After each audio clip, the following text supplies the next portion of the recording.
Isiniwalat ni Julie Dondon Patidongan na isang retiradong judge ang tumutulong umano sa iba't ibang kaso ni Atong Ang. Iniimbestigahan na yan ng Korte Suprema. Balitang hatid ni Ian Cruz. Isang dating huwes umano ang tumutulong daw sa grupo ng negosyanteng si Charlie Atong Ang para maayos ang iba't ibang kaso niya. Sa eksklusibong panayam sa GMA Integrated News ni Julie Dondon Patidongan alias Sotoy, sinabi niyang kasama sa inayos ni Judge ang kaso nilang 6 na akusado kaugnay sa pagkawala ng mga sabungero. Katulad nung itong sa kaso namin na 6, kaya medyo nabsulto kami. Gawa si Judge, ex-judge na yan. So ano papel niya? Basta lahat ginagapang yan hanggang taas. Sabi ni Dondon, si Atong ang mismo nagsabi sa kanya ukol sa partisipasyon ng ex-judge.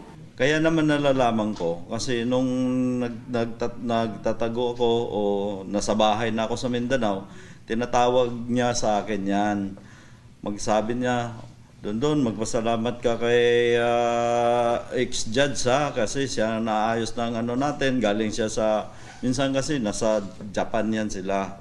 Naayos na, doon sila nag-uusap-usap. Ani Totoy, malalim daw ang impluwensya ng dating huwes sa hudikatura. Tagal na kasing judge siya, parang naging hippie yata siya sa buong judge na yan.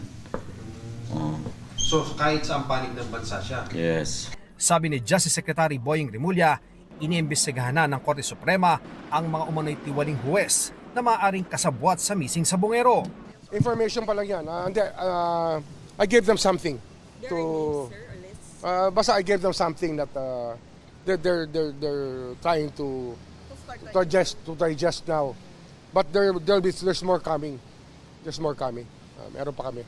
Sa isang pahayag, sinabi ng Korte Suprema na may impormasyon na sila ukol dito mula sa Department of Justice.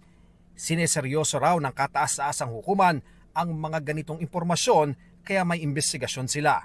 Ipapatupad daw nila ang karampatang mga aksyon laban sa mga mapapatunayang tiwaling huwes batay sa pamamaraan ng hudikatura. Ian Cruz nagbabalita para sa GMA Integrated News.